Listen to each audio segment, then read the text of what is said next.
Hello friends, कैसे हैं आप। मैं आरडी आप सभी का हार्दिक स्वागत करता हूं एक बार फिर से टेस्टों के सिलसिले में। टेस्ट नंबर 9 लेकर हाजिर हूं, जिसमें आप रीजनिंग के 20 आईएमपी क्वेश्चंस को देखते हैं मेरे साथ में। तो हमने इससे पहले 8 टेस्ट देख चुके हैं, तो सभी टेस्टों को आप प्लेलिस्ट से जाकर देख सकते हैं यदि आपने अभी तक नहीं देखा है, क्योंकि आप इन 10 टेस्ट पेपरों को लगाएंगे तो परीक्षा के लिए आपके 200 इंपोर्टेंट क्वेश्चन तैयार होंगे और इनसे जुड़े हुए अन्य चीजें भी आपको थोड़ी थोड़ी सॉल्व करनी आएंगी। तो ये आपकी तैयारी के लिए बूस्टर की तरह काम करने वाला है। तो आप सभी 10 पेपरों को देखें और यदि ये पेपर्स आपको पसंद आते हैं तो वीडियो को लाइक करके जाइएगा और ज़्यादा से ज़्यादा उन्हें शेयर कीजिएगा। तो चलिए वीडियो को स्टार्ट करने से पहले आशु जी के ट्रिक टेलीग्राम चैनल पे ज्वाइन हो जाइए। वहाँ पर हम इम्पोर्टेंट पीडीएफ्स आपके साथ शेयर करते हैं और चैनल को लाइक शेयर सब्सक्राइब करते रहें आप। तो चलिए क्वेश्चन नंबर फर्स्ट के ऊपर आते हैं कि पहला क्वेश्चन आपके लिए क्या है। फर्स्ट नंबर का क्वेश्चन है 200 पृष्ठ वाली पुस्तक की पृष्ठ संख्या लिखने हेतु कितने अंकों की आवश्यकता होगी। फटाक से आप अपने जवाब लगाते जाइए। लास्ट में टेस्ट खत्म हो तो आप अपना फाइनली स्कोर लिखना नहीं भूलें। नॉर्मल कमेंट बॉक्स में आप मुझे फाइनल आपका स्कोर लिखें कि 20 आउट ऑफ कितने आपने सही किए हैं। लाइव चैट में नहीं लिखें, लाइव चैट में इनके जवाब देते जाएं कि ABCD जो भी है इनका फटाक से आप जवाब दे दें। और वीडियो, इन सभी वीडियो लिंकों को आप ज़्यादा से ज़्यादा शेयर करें, वीडियो को लाइक भी करें। यदि आपको ये काम हमारा पसंद आ रहा है, आपको बेसिक ये चीज़ें आपके काम की नहीं है, तो आपको लगता है कि हम आपके लिए मेहनत कम कर रहे हैं, तो आप बेशक इसे डिसलाइक करके जा सकते हैं। लेकिन आपको लगता है कि हम आपके विद्यार्थी हित में अच्छा प्रयास किया जा रहा है चैनल पे, तो आप चैनल के वीडियो को ज़्यादा से ज़्यादा शेयर करें, लाइक करें और अपने साथियों को सजेस्ट करें। चलिए मैं क्वेश्चन को सोल्व करना बताता हूँ कि इस प्रकार के क्वेश्चंस को सोल्व कैसे करते हैं। 200 पृष्ठ वाली पुस्तक के पृष्ठों को अंकित किया जाता है, वो हमेशा 1 से लगाकर 200 तक के नंबर लिखने पड़ेंगे। 1 से 200 तक के नंबर लिखने पड़ेंगे। अब बात कर रहा है वो कि कितने अंकों की आवश्यकता पड़ेगी, अंक कितने। तो आप जब 1 से 200 तक के नंबर लिखेंगे तो इनमें कुछ संख्याएं होंगी जो 1 अंक वाली होंगी, कुछ संख्याएं होंगी जो 2 अंक वाली होंगी और कुछ संख्याएं होंगी जो 3 अंकों वाली भी होंगी, जिनमें 3-3 अंक आएंगे। जैसे 1 अंक वाली संख्या होगी 1 to 9, 1 से लगाकर 9 तक की संख्याएं 1-1 अंक के द्वारा लिखी जाती हैं। 2 अंकों वाली संख्या 10 to 99 यानी 10 से लगाकर 99 तक की संख्याओं में प्रत्येक में 2 अंक यूज होते हैं। इसी प्रकार से 3 अंकों वाली संख्या 100 to 200 यानी 100 से 200 तक के नंबर होंगे। उन नंबरों में प्रत्येक संख्या में आपको 3-3 डिजिट लेने पड़ेंगे, 3 अंकों के साथ उस संख्या को लिखना पड़ेगा। प्रश्न कह रहा है कि 200 पृष्ठों में कितने डिजिट काम आएंगे, अंक कितने काम में आएंगे। तो आप कहेंगे 1 से लगाकर 9 तक संख्या होती है कितनी, 9, और प्रत्येक संख्या में 1 अंक काम में आता है, तो अंकों की संख्या होगी 9 ही। ये अंक काउंट कर रहा हूं मैं। फिर 2 अंकों की संख्या होती है 10 से 99 तक और इन संख्याओं की संख्या होती है 90। 10 से लगाकर 99 तक की संख्या देखोगे तो ये 90 संख्याएं हो गई। यानी 1 से 99 में 9 हटा दिए तो 90 जने बचे। 90 संख्या दुनिया में 2 अंकों वाली होती हैं, वो सारी यहाँ आती इस दायरे में। 90 दुआ होता है 180, तो 180 अंक लिखने की जरूरत पड़ेगी 2 अंकों वाली की। बात करें 3 अंकों वाली की, तो 3 अंकों वाली संख्या 100 से 200 तक आपको लिखनी पड़ेंगी। अब आप ये कहेंगे सर 3 अंकों वाली संख्या 100 से आगे 100 हो गई और 100 वाली हो गई, तो ये टोटल नंबर हो गए 101। सही से काउंट करें। यदि आप काउंट डायरेक्ट नहीं कर पाते हैं तो पिछले वाली बड़ी संख्या को अगले वाली बड़ी संख्या में से घटा के भी पता कर सकते हैं। 200 में से 99 घटा दें तो बीच वाली संख्याएं मिल जाएंगी कि ये कितने नंबर थे। लास्ट जो सबसे बड़ी रही है और अब वाले दायरे में जो अपर लिमिट रही है उसको घटाएंगे तो संख्याओं की संख्या मिलती है उस दायरे में कि वहां से कितनी आगे हैं। जैसे यहाँ 99 में से 9 घटाते तो 90 संख्या। बस ये दायरा ध्यान रखें कि 2 कितनी, 3 कितनी, 4 कितनी, फिर बता सकते हैं। 3 अंकों वाली 101 संख्याएं थी और 101 को 3 से गुणा करेंगे तो आप कहेंगे 300 3, इन सबको जोड़ लीजिए, 9 को, 180 को और 303 को। तो 300 को जोड़ लीजिए 100 में, 400 हो जाएगा। फिर 80 को जोड़ लीजिए, 480 हो गया। फिर 89 और 3 92। तो 492 आपका राइट आंसर होता। 1 से 200 तक की संख्याओं को लिखने में टोटल 492 अंक इस्तेमाल होते हैं। तो ये छोटी सी बात थी, बता सकते हैं। ये हजारों तक भी हो तो भी बता सकते हैं। मान लो यहां 1000 होता तो यहां 100 से लगाकर 999 आ जाता। 999 पे 3 अंकों की संख्या खत्म हो जाती है, फिर 1000 से आगे और काउंट करते। तो ये ध्यान रखें, ऐसा क्वेश्चन पूछे तो आप 1 अंक, 2 अंक, 3 अंकों वाली संख्याओं के दायरे से एक एक जो अंकों की संख्या है उसको काउंट करेंगे, फिर उसे टोटल कर लेंगे। छोटी सी बात है, रीजनिंग में काफी बार ऐसा क्वेश्चन पूछा गया है, रेलवे में भी पूछा गया है। ऐसा नहीं है कि ये 20 क्वेश्चन आपके सिर्फ और सिर्फ राजस्थान पुलिस और पटवारी में काम आएंगे। जहां भी आप, अमूमन सभी बच्चे 2-3 फॉर्म भर के रखे होते हैं, तो ये आपके रेलवे में भी हेल्प करेंगे। आप मेरे साथ जो टाइम बिताते हैं वो कहीं ना कहीं इन्वेस्ट हो रहा है आपका। इन्वेस्ट समझते होंगे, इन्वेस्ट हो रहा है आपका ये टाइम, आगे जाकर ये कहीं ना कहीं आपको मदद अवश्य करेगा। तो चलिए नेक्स्ट वाले क्वेश्चन की ओर चलते हैं। 20 नंबर वाला, 2 नंबर वाला क्वेश्चन क्या है, इसमें कहा गया था स्क्वायर्स काउंट करने थे, वर्गों की संख्या कितनी है। वर्ग आप जानते होंगे, ऐसी चौकोर आकृति जिसकी चारों भुजाएं समान हो और प्रत्येक एंगल राइट एंगल हो, प्रत्येक कोण 90 डिग्री का हो, उसे वर्ग कहते हैं। चारों भुजाएं समान हो, प्रत्येक कोण 90 डिग्री का हो, उसको आप वर्ग कहते हैं। तो अब मैं आपसे बात करूं, इसमें वर्ग कितने हैं। इसमें बहुत सारे वर्ग हो गए। ऐसे छोटे छोटे देखोगे तो वर्ग दिख रहे हैं, ऐसे कुछ बड़े देखोगे, 4 से मिला के देखोगे तो भी आपको बड़े बड़े भी दिख रहे हैं, और भी बड़े दिख रहे हैं, एक बड़ा सा दिख रहा है। तो ऐसे काउंट नहीं होंगे। कुछ तरीके होते हैं जो फिक्स C2 फॉर्म के चित्र होते हैं, ज्यादातर चित्रों में तरीके होते हैं, कुछ 10-20 तक खोजने का आपको वैसे आने चाहिए। तो यहां तरीका ध्यान रखिएगा, पढ़ेंगे भी जब काउंटिंग ऑफ फिगर का चैप्टर मैं आपके लिए लेके आऊंगा। आप जितना ज्यादा शेयर करेंगे, उतना जितना आपका प्यार मिलेगा, उतने ही टॉपिक्स आपको मैं जल्दी से अरेंज करके लाऊंगा। तो जब भी काउंटिंग ऑफ फिगर पढ़ेंगे तो वहां मैं डिटेल से पढ़ाऊंगा इनको, कि जब भी आपके पास में कोई इस प्रकार का चित्र हो, ये आपके पास में चित्र था, इस प्रकार का फ्रेम इसमें मौजूद है, ऐसा होता है तो इसमें वर्ग काउंट करने का तरीका होता है कि आप इनको संख्या दीजिए, 1 2 3 4, इधर वाली रो को भी संख्या दीजिए, ऐसे पंक्तियों को संख्या दीजिए, 1 2 3 4 जितनी भी हैं, ये खड़े वाले स्तंभ हैं उनको संख्या दीजिए, कॉलमों को, और इनको गुणा करते जाइए। अब बड़े की तरफ से गुणा करते जाइए, 4 को 4 से गुणा करते जाइए तो कितना आता, 16, फिर 3 को 3 से गुणा करते जाइए, 9, फिर 2 को 2 से गुणा किया 4, और 1 को 1 से गुणा किया 1, 16 और 4 20, और 9 और 1 10, 20 और 10 हो जाते 30। यानी ऐसा फ्रेम होता तो इसमें 30 वर्ग थे, ऐसे में 30 वर्ग थे।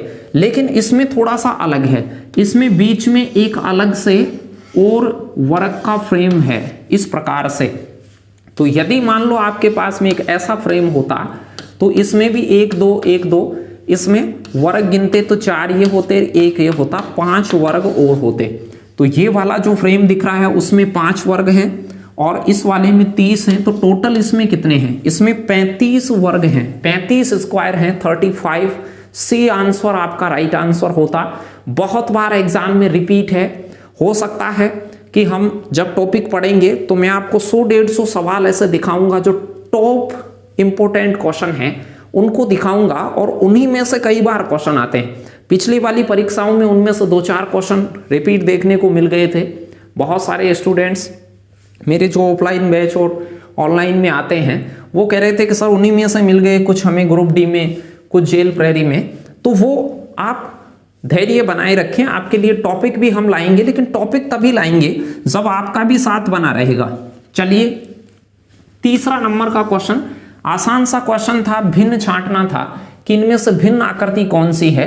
आप कर सकते हैं इसे, मुझे नहीं लगता कि ये ज्यादा मुश्किल रहा होगा।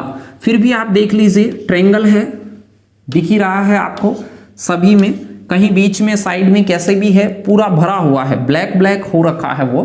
फिर उसके बाद और देखिए, और आपके पास में क्या है, उसके अलावा एक और ट्रायंगल है, एक और ट्रायंगल है, आपको दिख ही रहा होगा, 2 ट्रायंगल हैं, सभी के पास ही थे। उसके बाद ये चौकोर है, ये चौकोर सभी के पास है, दिख ही रहा होगा। फिर उसके बाद ये वाला जो आयत है वो भी दिख रहा होगा, आयताकार, इसके पास आयत नहीं है, दिख ही गया होगा। सभी के पास आयत है, सभी के पास ये गोला है, लेकिन इसके पास ये डबल है। ध्यान से देखिए, इसमें डबल है और ट्रायंगल भी कुछ ज्यादा है, ट्रायंगल भी कुछ ज्यादा है, त्रिभुज भी कुछ ज्यादा है। सबको पता लग गया होगा कि डी ऑप्शन क्यों डिफरेंट था, तो विषम विकल्प था डी। ध्यान से देख लें, बहुत छोटी सी बात है, मुझे नहीं लगता कि ये क्वेश्चन आपके लिए ज्यादा कोई मुसीबत भरा रहा होगा। आसान है ये तो, पेपर में कुछ क्वेश्चन बहुत आसान होते हैं, कुछ क्वेश्चन मीडियम लेवल के होते हैं, कुछ 1-2 क्वेश्चन ऐसे होते हैं जिनमें आपको सोचना होता है, बड़े ध्यान की आवश्यकता होती है। इसलिए हम आपको टेस्ट पेपर की प्रैक्टिस करवा रहे हैं कि आप इन प्रैक्टिस करके यदि आप एग्जाम में जाएंगे तो एग्जाम में कुछ गलतियां होने वाली होती हैं, उन गलतियों को उससे निपटारा आप एग्जाम से पहले ही कर लेंगे। तो इन जो 10 टेस्ट पेपर हैं, ये सभी टेस्ट पेपरों को प्लेलिस्ट से आप देखें, ध्यान से लगाएं, इनकी पीडीएफ को डाउनलोड करें, उस पीडीएफ से आप प्रैक्टिस करें। घर पे जब भी शांति से रहें, प्रैक्टिस करें। एक बार प्रैक्टिस तो कम से कम करें, 2 बार हो जाए तो 2 बार पीडीएफ से करें। पूरे 10 टेस्ट पेपरों को लगा लें, फिर आप एक दिन चूज करें, उस दिन सभी 10 पेपरों को फिर से अगेन आप पीडीएफ से लगाएं। उससे होगा ये कि आपके सेंस बढ़ेंगे, प्रश्नों को सोचने का तरीका बढ़ेगा और टाइमिंग कम हो जाएगी। हो सकता है आपको शुरुआत में सोल्व करने में बहुत ज़्यादा टाइम लगता हो, लेकिन उसके बाद धीरे धीरे टाइमिंग आपकी कम हो जाएगी, एक्यूरेंसी भी आएगी, आपको पता चलेगा कि आप कहाँ गलतियाँ करते हो। तो इसलिए आपको टेस्ट लगाना ज़रूरी था। और फिर मैं आपके लिए टॉपिक लाऊंगा, आप टॉपिक जैसे ही पढ़ेंगे तो जो भी टॉपिक हम पढ़ेंगे उसको इस प्रकार से पढ़ेंगे कि आप पढ़ना नहीं पढ़ाना सीख जाओ। ध्यान से सुने, पढ़ना नहीं पढ़ाना सीख जाओ। बहुत ही बेसिक से ढंग से मैं उन चीजों के कंसेप्ट आपको सिखाऊंगा कि आप प्रश्न में कैसे, जैसे घन पासा पढ़ेंगे तो वहां बेसिक कंसेप्ट पढ़ेंगे कि आप प्रश्न को बहुत स्पीड से कैसे सोल्व कर सकते हैं, लेकिन वो तभी कर सकते हैं जब आप उनको बिल्कुल स्टेप टू स्टेप देखें। पहले ऐसे नहीं है कि कहीं भी जाए और कोई मंत्र पढ़ा और आपको आने लग गए। पहले उनकी स्टेप्स होती हैं, उन्हें समझना पड़ता है, फिर उनकी थोड़ी सी प्रैक्टिस करने के बाद आप अच्छे कुशल कारीगर हो जाते हो उन्हें सॉल्व करने के। चलिए 4th नंबर का क्वेश्चन देखते हैं। 4 सेंटीमीटर भुजा वाले किसी भी घन को 1 सेंटीमीटर भुजा वाले छोटे घन में विभक्त किया जाता है। ध्यान देना, एक बड़ा घन है, मैं एक चित्र से समझाता हूं, डायरेक्ट भी कर सकते थे, इसे थोड़ा सा समझना। ये एक बड़ा घन है, इसकी जो भुजा है वो 3 सेंटीमीटर है। अकॉर्डिंग टू क्वेश्चन 3 सेंटीमीटर की ये भुजा है और प्रश्न चाहता है कि इसमें 1 सेंटीमीटर भुजा वाले घन काटे। आप कहेंगे सर 3 सेंटीमीटर का घन हो तो 1-1 सेंटीमीटर का यदि घन काटेंगे तो इसके 3 टुकड़े करने पड़ेंगे, टुकड़े 3 करने पड़ेंगे, काटना 2 बार पड़ेगा। काटने की बात करें तो 2 बार काटेंगे, 2 बार काटेंगे और 3 टुकड़े हो जाएंगे। फिर ऐसे ही ऊंचाई के टुकड़े करने पड़ेंगे आपको सेम, और ऐसे ही चौड़ाई के, तो लंबाई चौड़ाई और ऊंचाई के सेम टुकड़े करने पड़े होंगे। समझ गए होंगे प्रश्न क्या कह रहा था। ये 3 सेंटीमीटर का बड़ा घन था, 1-1 सेंटीमीटर के आपने इसमें से घन काटे। फिर क्या कह रहा है, अब घन काटने से देखिए क्या होता है, छोटे घनों में विभक्त किया गया तो ये छोटे घन हो गए। इनमें टोटल पूछता है तो लंबाई चौड़ाई और ऊंचाई के टुकड़ों को गुणा कर देते हैं। ध्यान से सुनना, लंबाई चौड़ाई और ऊंचाई के टुकड़ों को गुणा कर देते हैं। टोटल पूछे तो टुकड़े देखो, लंबाई के 3 टुकड़े, चौड़ाई के 3 टुकड़े, ऊंचाई के 3 टुकड़े, तो टुकड़ों को गुणा कर दें लंबाई चौड़ाई ऊंचाई के तो टोटल आ जाएगा। टोटल तो इसमें 27 घन है, देख ही पा रहे होंगे 27 टोटल घन है, लेकिन इन 27 में भी अलग अलग नाम वाले होते हैं।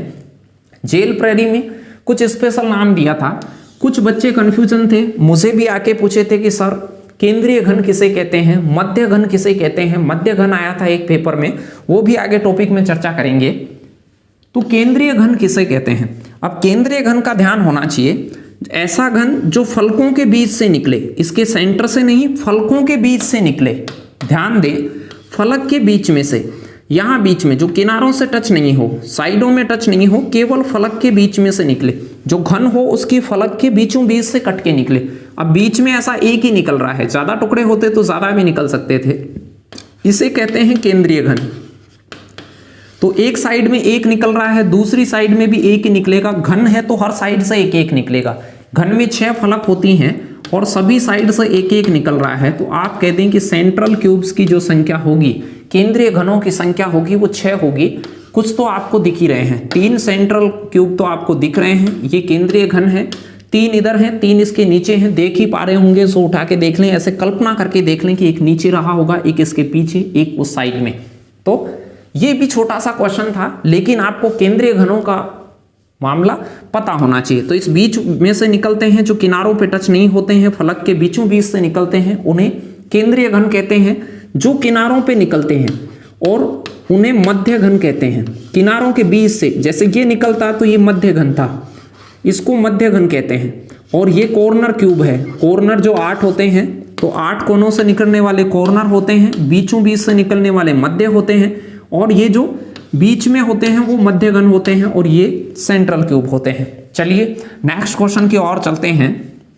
जल्दी हम टॉपिकों की क्लासें स्टार्ट करेंगे। आपके कमेंट आ रहे हैं और आप नॉर्मल कमेंट बॉक्स में मुझे लिख के जाइए अपने दिल की बात, और आप जो टॉपिक पढ़ना चाहते हैं वो। आपको मेरे से क्या गिला शिकवा है वो भी आप लिखिएगा।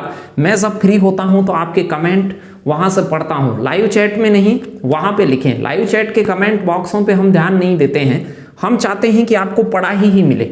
आप भी वहां पर सिर्फ इनके विकल्प टाइप करते रहें और दूसरे से हेलो हाय उल्टे सीधे कमेंट नहीं करें तो भी आप पढ़ाई पे ज्यादा फोकस रखें। चलिए क्वेश्चन नंबर 5 क्या है। घड़ी की मिनट वाली सुई है, वो 11 सही 1/9 मिनट में कितने डिग्री का कोण आंतरित करेगी। ध्यान दीजिए, जो मिनट वाली सुई होती है, मिनट वाला जो हैंड होता है वो 1 मिनट में, मिनट वाली सुई 1 मिनट में 6 डिग्री का कोण आंतरित करती है, 6 डिग्री का कोण बनाती है। मिनट वाली सुई होती है 1 घंटे में 1 चक्का काटती है, 1 घंटे में 1 पूरा चक्का काटती है। और यदि ये सुई 1 घंटे में पूरा चक्का काटती है तो 360 डिग्री का कोण बनाती है।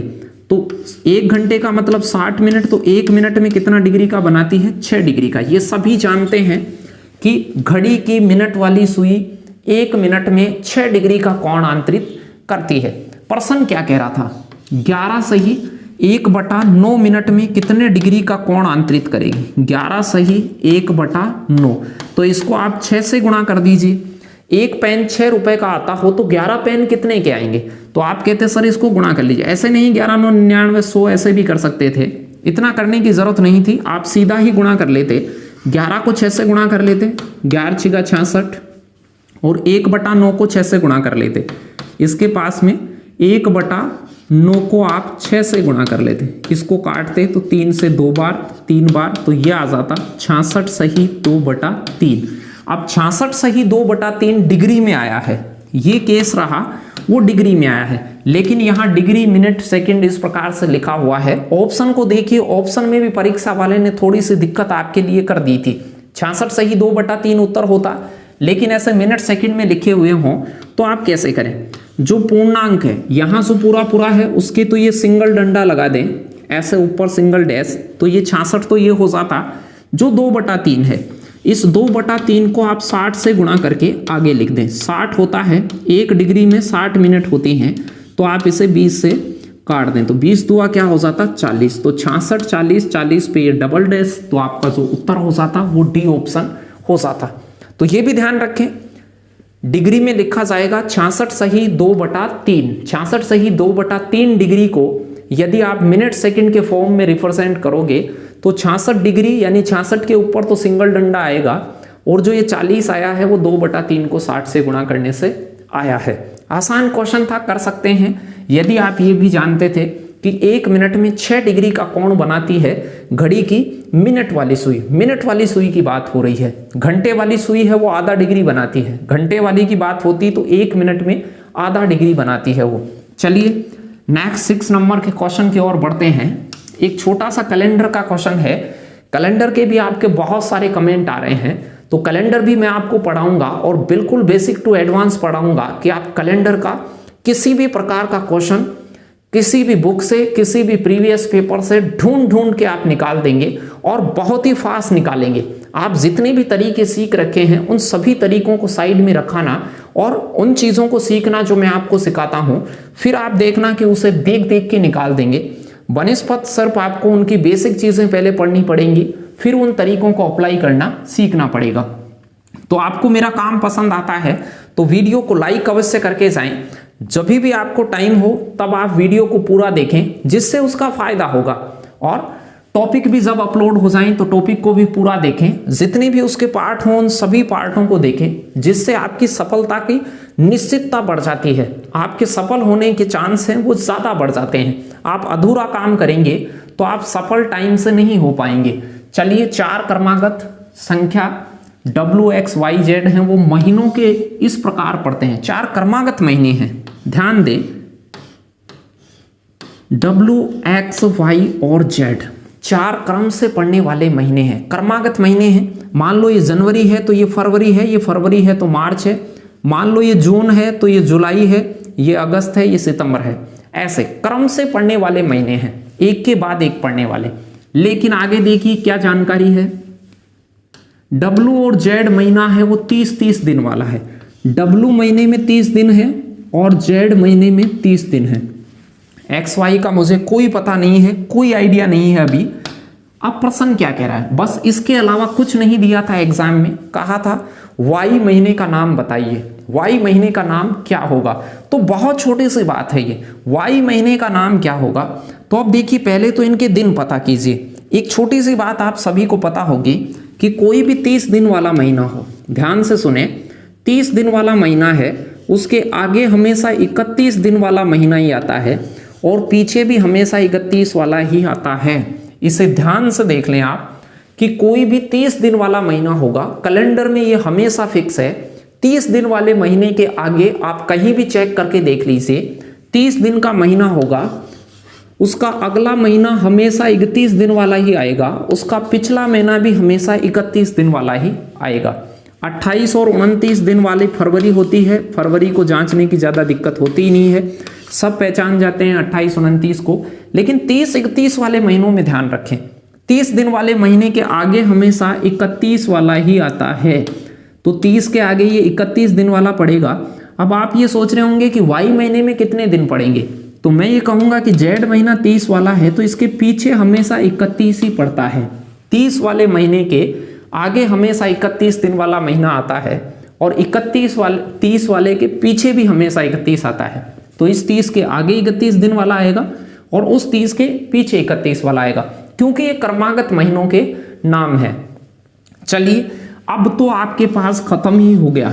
ऐसा कैलेंडर में सिर्फ एक बार देखने को मिलता है कि 2 क्रमागत महीने 31-31 के आ जाएं। ज़्यादातर 30-31 चलते रहते हैं, लेकिन छठा और सातवां महीना होता है। छठा और सातवां महीना जो होता है वो 31-31 का आता है। तो ये हो गई जून, ये हो गई जुलाई, ये अगस्त और ये सितंबर। आपका उत्तर हो जाता Y महीने का नाम बताइए, तो B option is the right answer, अगस्त आपका सही जवाब होता। कुछ बच्चे ये भी कह सकते हैं कि सर 31-31 वाले तो दिसंबर और जनवरी भी आते हैं, दिसंबर और जनवरी भी 31-31 आते हैं, दिसंबर के बाद जनवरी 31-31 वाले आते हैं, जुलाई के बाद अगस्त भी 31-31 वाले आते हैं, दिसंबर से पहले जो नवंबर आता है वो 30 का आता है। लेकिन यहाँ फरवरी जो आएगी भाई वो 28 या 29 की आएगी, तो ये सीक्वेंस नहीं हो सकती, वो ही थी। तो कुछ लोग ये भी सोच रहे हो तो वो फरवरी के बारे में गलत सोच रहे हैं।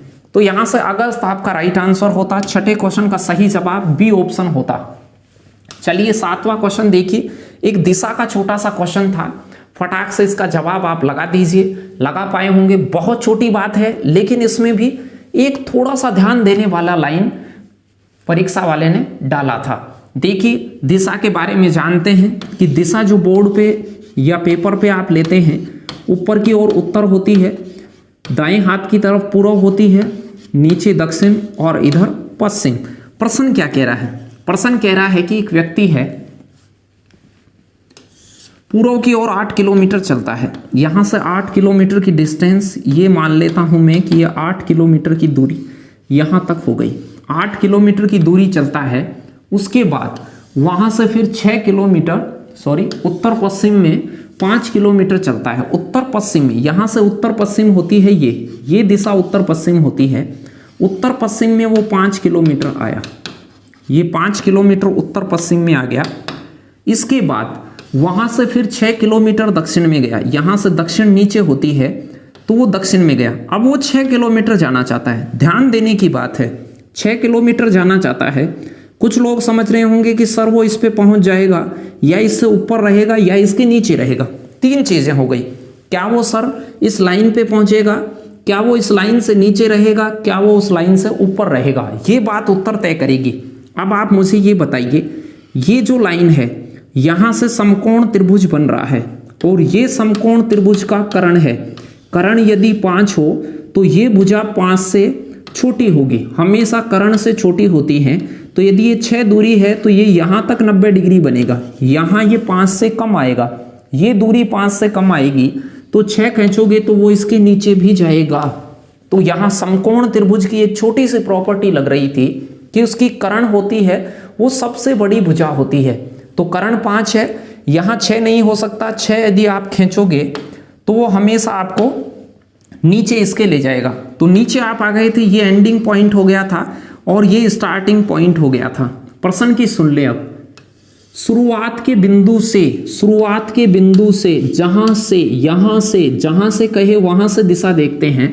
शुरुआत के बिंदु से अंतिम बिंदु की दिशा, अंतिम बिंदु की दिशा ये कौन सी दिशा है?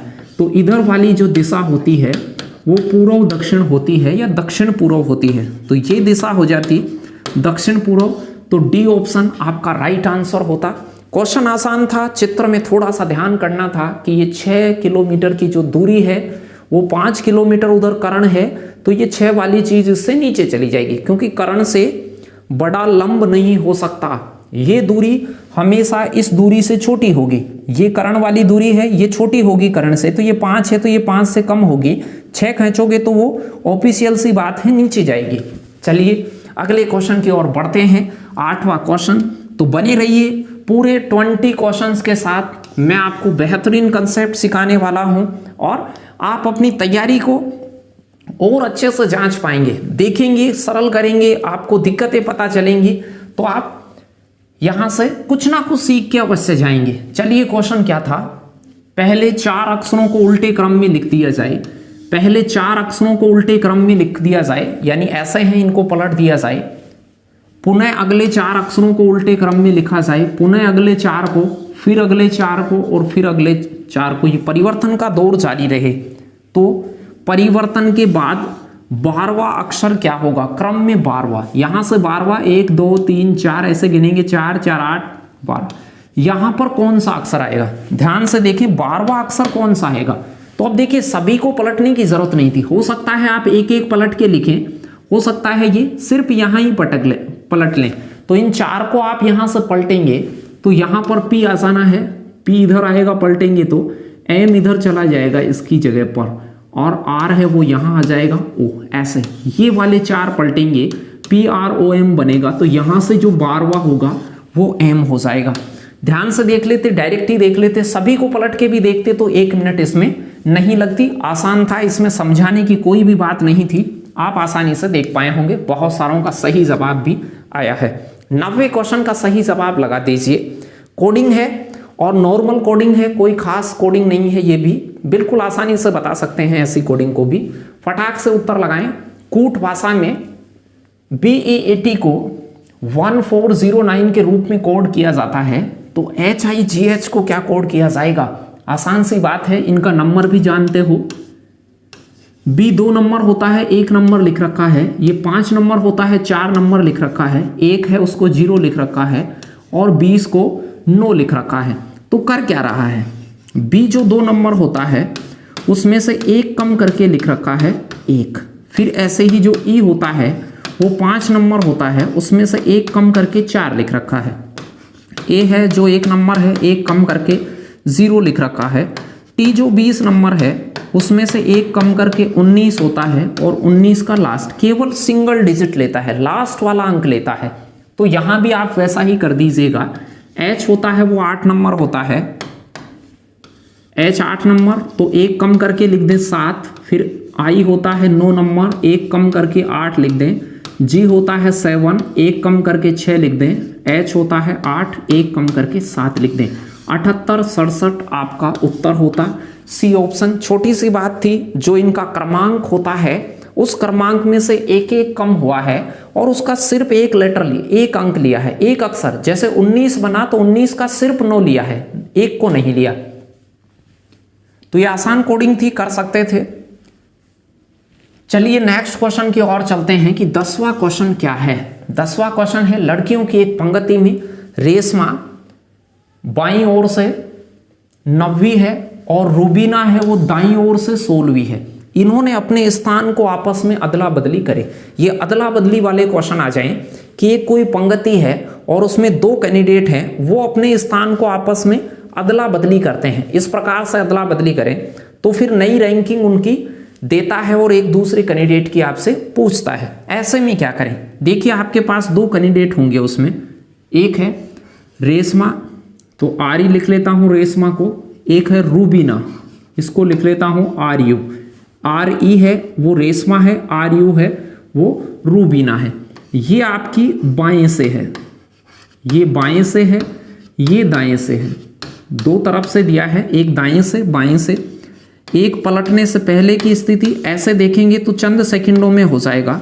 एक पलटने के बाद अब की स्थिति, 2 स्थितियां हो सकती हैं। प्रश्न को ऐसे जज करेंगे इस प्रकार के को कि एक रूबीना है वो बाएं से दाएं से है, एक रेशमा है वो बाएं से है।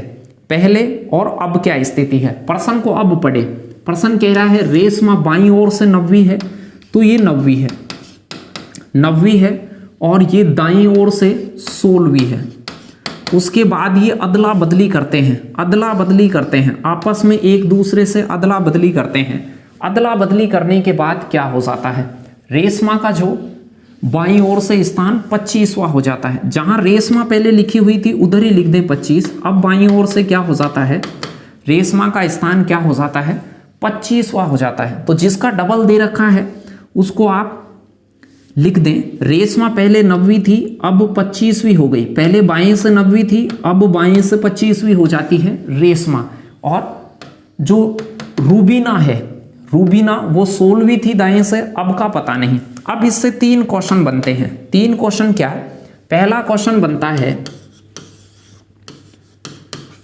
कि रूबीना का नया स्थान क्या होगा। रूबीना का नया स्थान, कौन सी रैंकिंग हो गई। दूसरा होता है इनके मध्य कितने व्यक्ति,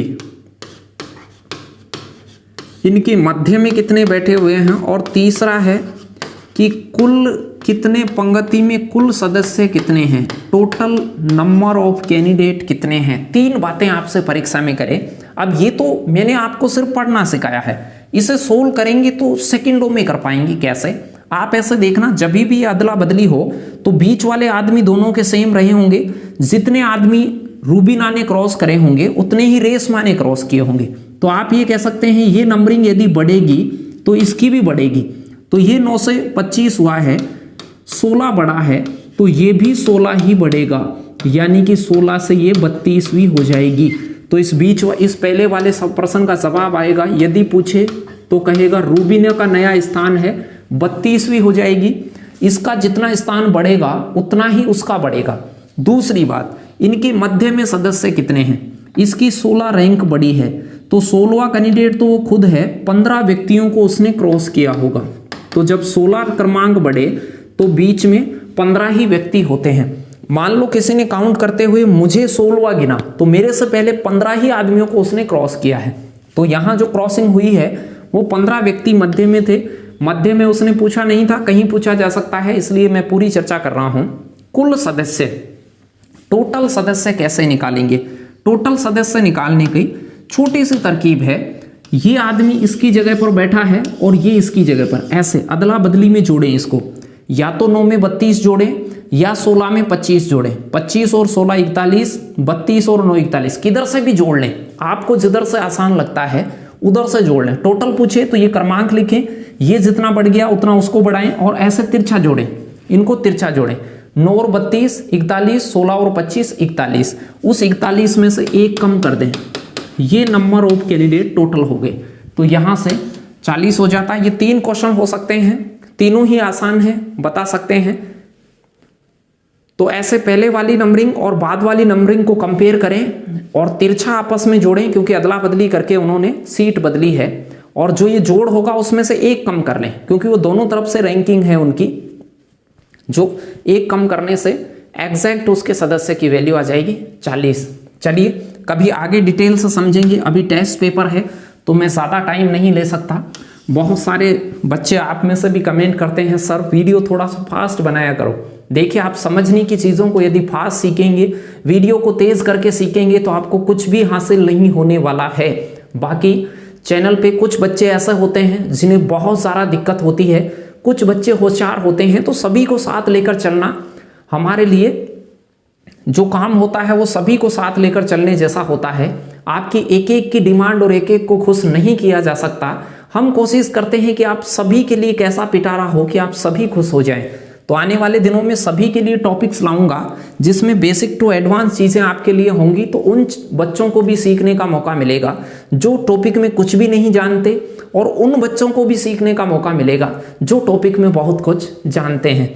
तो जुड़े रहिए हमारे चैनल के साथ और आप ज़्यादा शेयर, सब्सक्राइब, लाइक करें, जिससे कि हम आपके लिए अच्छी अच्छी क्लास लाएं जो आपने पेड कंटेंट में भी नहीं पढ़ा होगा। ऐसी चीज़ें आपको हम पढ़ाएंगे।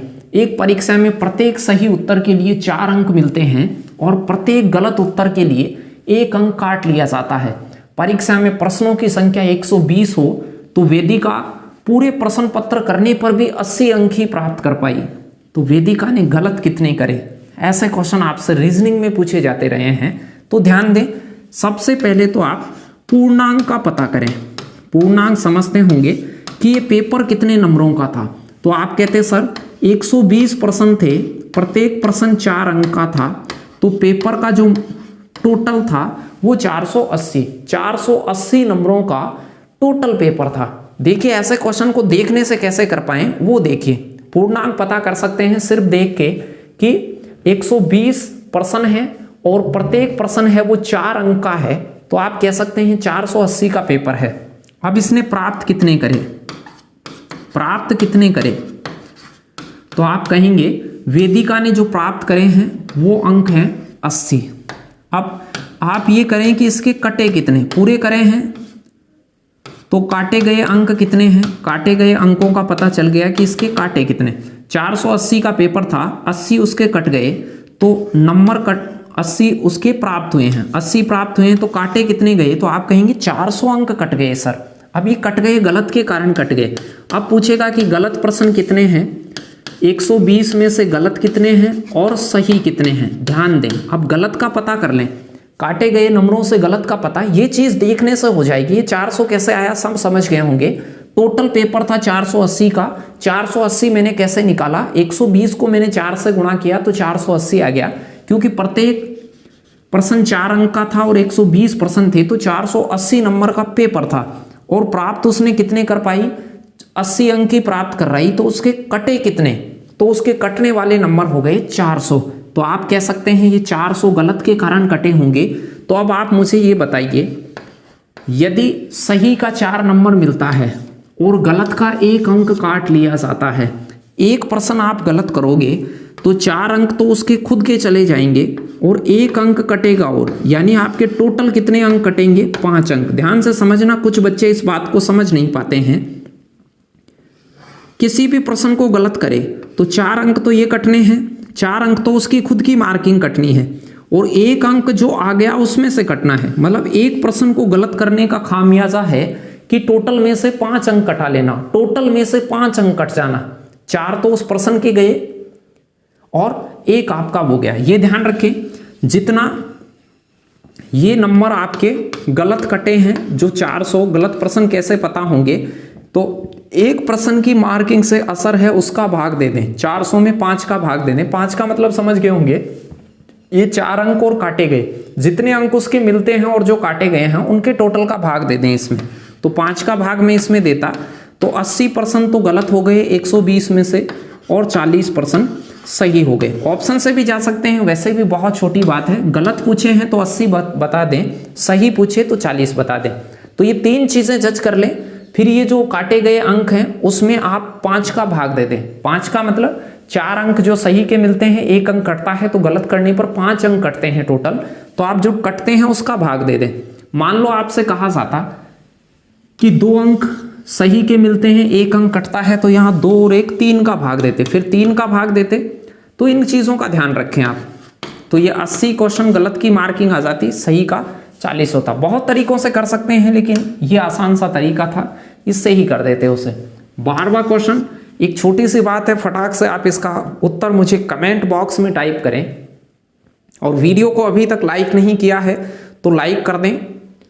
आपके लिए 12वां क्वेश्चन है, एक रुमाल के 4 कोने, एक रुमाल है, चौकोर है, एक रुमाल के 4 कोनों में से एक कोने को कैंची से काट दिया गया है। एक कोने को आप कैंची से काटेंगे तो ध्यान से देखना, एक कोना यदि कैंची से काटा जाए तो अब कोने बढ़ जाएंगे, घटेंगे नहीं, बढ़ जाएंगे। यदि इस कोने को आप ऐसे काट देते तो कोने बढ़ जाते, बढ़ते यहां से कोने देखिए, 1 नंबर, 2, 3, 4, 5। एक कोने को काटेंगे तो कोना थोड़ा बढ़ेगा, तो 5 कोने होंगे। कहीं ऐसे सोच लें कि 3 ही कोने होंगे, 4 में से 1 कोना काट दिया तो 3 कोने बच गए, ऐसे नहीं है। चौकोर चीज का 1 कोना काटोगे तो 2 कोने वहां पर बनते हैं, 1 कटेगा तो 2 नए बनेंगे, तो 4 के बजाय 5 हो जाएंगे कोने। चलिए नेक्स्ट क्वेश्चन की ओर चलते हैं। ये छोटा सा क्वेश्चन था। 13वां क्वेश्चन भी रिलेशन लगाने का एक वेन्यू डायग्राम का क्वेश्चन था। प्रकाश, ऊष्मा और सूर्य का उत्तर लगाना था। इनमें से कौन सा, ए, बी और सी, सही संबंध कौन सा है? क्या ये तीनों अलग अलग संबंध हैं क्या? ये तो गलत है, देख पा रहे होंगे। फटाक से मुझे ऑप्शन में टाइप कर दें कि कौन सा विकल्प आएगा। कुछ बच्चों का सही विकल्प आ रहा है। चलिए यहां से डी ऑप्शन इसका राइट आंसर होता। फटाक से कर लेते हैं, छोटा सा क्वेश्चन है। सूर्य होता, सूर्य पे प्रकाश और ऊष्मा 2 अलग अलग हिस्से होते हैं, तो सूर्य पे प्रकाश और ऊष्मा अलग अलग हिस्से होते। ये 3 वर्ड हों, तीनों के संबंध आपको लगाने होते हैं ऐसे क्वेश्चन में। चलिए नेक्स्ट क्वेश्चन की ओर बढ़ते हैं कि 14वां क्वेश्चन आपके लिए क्या है। ये एक अच्छा क्वेश्चन है, बहुत सारे लोग इसमें गलती कर बैठते हैं। ग्रुप डी में ये पूछा हुआ है और मोस्ट ऑफ द स्टूडेंट इसमें गलत लगा के आते हैं। क्यों? क्योंकि वो थोड़ा सा कंफ्यूज हो जाते हैं, उनको निष्कर्षों को पढ़ना या उसका रिजल्ट बता पाना थोड़ा सा मुश्किल हो जाता है। एक मैथी यहां से प्रश्न कह रहा था कि 6 बक्सों का कुल भार क्या होगा। 6 बक्सों का टोटल भार आपको पता करना था।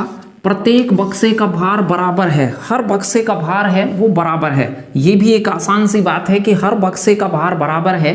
और आपसे कथन देखिए, अब कथन क्या है? प्रत्येक बक्से का 1/3 भार 2 kg है। प्रत्येक बक्से का 1/3 करेंगे, बक्से का भी मान लेता हूं, बक्से में 1/3 हिस्सा करेंगे, इसका 1/3 हिस्सा करेंगे तो 2 kg आता है। तो अब आप ये कहेंगे सर बक्सा 6 kg का होगा, 3 उधर जाएगा 6 kg। पहले वाले कथन से आपको 6 kg बक्से का भार पता चल रहा था, क्योंकि एक बक्से का 1/3 हिस्सा 2 किलो है, 1/3 हिस्सा 2 किलो है, तो पूरा हिस्सा क्या हो गया 6 किलो। तो आप ये कहें कि कुल वजन कितना हो गया? सभी 6 बक्से हैं, 6 बक्से हैं, प्रत्येक बक्सा 6-6 किलो का है, तो टोटल वजन पता कर सकते हैं 36। पहले कथन से आप टोटल पता कर सकते हैं। देखिए दूसरे को भी जांचना पड़ेगा आपको कि दूसरे कथन से क्या कर सकते हैं। दूसरा कथन है 4 बक्सों का कुल भार, 4 बक्से हैं उनका कुल भार 2 बक्सों के कुल भार से, 2 बक्सों के कुल भार से 12 किलो अधिक है, 12 kg अधिक है, तो इनका डिफरेंस 12 है। कम अधिक का मतलब है अंतर उनका 12 है। तो यहाँ से 4 बक्सों में से 2 बक्से घटाते तो 2 बक्से ही बचते, 2 बक्से बराबर 12, तो 1 बक्सा हो गया 6 का, 1 बक्सा 6 का, तो कुल वजन जो हो गया वो 6 × 6 यहाँ से भी पता किया जा सकता है। केवल पहले कथन से भी पता किया जा सकता है, केवल फर्स्ट भी पर्याप्त है और केवल सेकंड भी पर्याप्त है। लेकिन प्रश्न को ध्यान से देखिए, प्रश्न क्या कहना चाहता है। 6 बक्सों के कुल भार के लिए इन 4 ऑप्शनों में से कौन सा है? केवल फर्स्ट पर्याप्त है, ये तो गलत है, अकेले से नहीं आएगा क्योंकि दोनों से आ रहा है। केवल सेकंड पर्याप्त है, सेकंड से भी आ रहा है, लेकिन फर्स्ट से भी आ रहा है और सेकंड से भी आ रहा है, तो ये केवल वाले तो लगा नहीं सकते। इन दोनों में बहुत सारे स्टूडेंट कंफ्यूज होते हैं और फिर वो कहते हैं कि सर परीक्षा वाले ने गलत मान लिया। जब भी कोई मैथमेटिकल कथन हो और उसका निष्कर्ष पूछा जा रहा हो कि भाई सभी 6 पक्षों का कुल भार ज्ञात, आप पहले से कर सकते हो कि दूसरे से कर सकते हो, तो यदि अकेला पहला ही निकाल पा रहा हो, दूसरा नहीं निकाल पा रहा हो, तो केवल फर्स्ट पर्याप्त है लगाएंगे। यदि मान लो सेकंड से ही उत्तर निकल रहा हो, फर्स्ट से नहीं निकल रहा हो, तो केवल सेकंड उत्तर पर्याप्त है, ये लगाएंगे। लेकिन दोनों से उसका रिजल्ट निकल रहा हो, दोनों से रिजल्ट निकल रहा हो, तो रिजल्ट निकालने के लिए आप या तो वाला ऑप्शन लगाएंगे, या तो कथन फर्स्ट से निकाल लो या सेकंड से निकाल लो, किसी भी एक से निकल जाएगा। या का मतलब होता है और अथवा कोई सा एक, या तो फर्स्ट से निकाल लो या सेकंड से निकाल लो, 6 पक्षों का टोटल भार निकल जाएगा। तो इसमें ए ऑप्शन आपका राइट आंसर होता। बहुत सारे बच्चे बी भी लगा देते हैं और वो गलती कर बैठते हैं, क्योंकि टोटल वजन का रिजल्ट चाहिए। तो रिजल्ट के लिए फर्स्ट कथन से या सेकंड कथन से, यानी कि आप फर्स्ट कथन से भी टोटल निकाल सकते हो या सेकंड से भी निकाल सकते हो। दोनों में से कोई सा भी एक चूज कर लेते तो भी रिजल्ट आ जाता, दोनों चूज करने की जरूरत नहीं थी टोटल के लिए। चलिए क्वेश्चन 15वां देखिए, बहुत छोटी सी बात है 15वां और 16वां, ज्यादा कुछ पढ़ाने की जरूरत नहीं है, ये आप जानते हैं। रीजनिंग में कुछ ऐसे भी रेलवे ने क्वेश्चन पूछे हैं पिछले दिनों। एक मनुष्य में सदैव होता है, मनुष्य में हमेशा क्या होता है, तो आप ये कह सकते हैं कि मनुष्य है, जैसे मान लो आंख है, 2 आंखें होती हैं, एक आंख कहीं पे मान लो काने भी हो गए आप, तो भी एक आंख से काम चला जाता है। हमेशा आंख हो ये जरूरी नहीं है, हमेशा हाथ हो, हाथ भी कई बार कट जाता है, तो हाथ के बगैर भी काम चल सकता है, यानी सदैव नहीं भी हो तो भी चलेगा। पाँव भी कई बार कट जाते हैं, तो पाँव नहीं भी हो तो भी चलेगा, लेकिन सदैव इन 4 में से जो 4 विकल्प दिए गए हैं उनमें से सदैव क्या होना जरूरी था, तो आप कहते ए ऑप्शन हृदय होना सदैव जरूरी था। हृदय की धड़कनें यदि थम गई तो सब कुछ ही थम जाएगा। सदैव हृदय तो सदैव रहेगा। अविरल अविराम बगैर थके आपका हृदय दिन रात काम करता रहता है। सबसे बिजी अंग है ये शरीर का हृदय। 16वें को देके स्पर्श महसूस करना, स्पर्श को आप महसूस कर सकते हैं, उसी प्रकार से अभिवादन को आप स्वीकार करते हैं। अभिवादन को स्वीकार करना तो स्पर्श को महसूस करना, तो B option is the right answer 16वें क्वेश्चन का।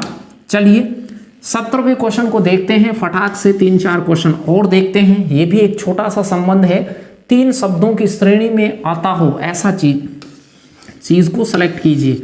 मग, कप और गिलास की श्रेणी में आती है बाल्टी, बाकी 3 है वो अलग है, इन तीनों की श्रेणी में है बाल्टी। आसान सा क्वेश्चन था, ऐसे क्वेश्चन भी प्रीवियस पेपर राजस्थान पुलिस में पूछे हुए हैं, छोटी बात थी, बता सकते हैं। 18वां क्वेश्चन भी अल्फाबेट जानते हैं तो बहुत छोटी सी बात है, फटाक से आप इसका उत्तर लगा दीजिए मुझे कि इनका उत्तर क्या होता। इन 3 अक्षरों से ये 6 अक्षर बन रहे हैं, तो इन 6 अक्षरों का क्या रिलेशन था, उसी प्रकार BIN से क्या बनता, फटाक से कमेंट कर दीजिए कि BIN से क्या बनता। देखिए यहां से क्या हो रहा है, F का अगला और पिछला अक्षर, जहां F लिखा हुआ है, F के पीछे आता है E और अगला आता है G। ABCD भी याद होती तो बता देते। I का पिछला आता है H और अगला आता है J, अगला और पिछला अक्षर लिख रखा है, और G का पिछला जो होता है वो F आता है और अगला H। तो समझ पाए होंगे, बहुत छोटी सी बात थी।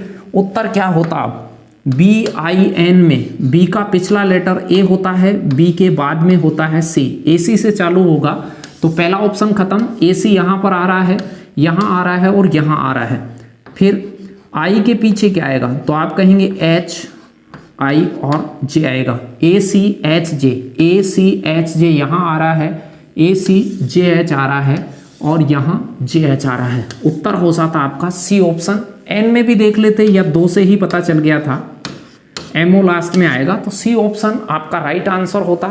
आसान था, अल्फाबेट आपको आती होगी, याद करें, नहीं भी आती है, कम भी आती है तो आप प्रयास करें, लगे रहें।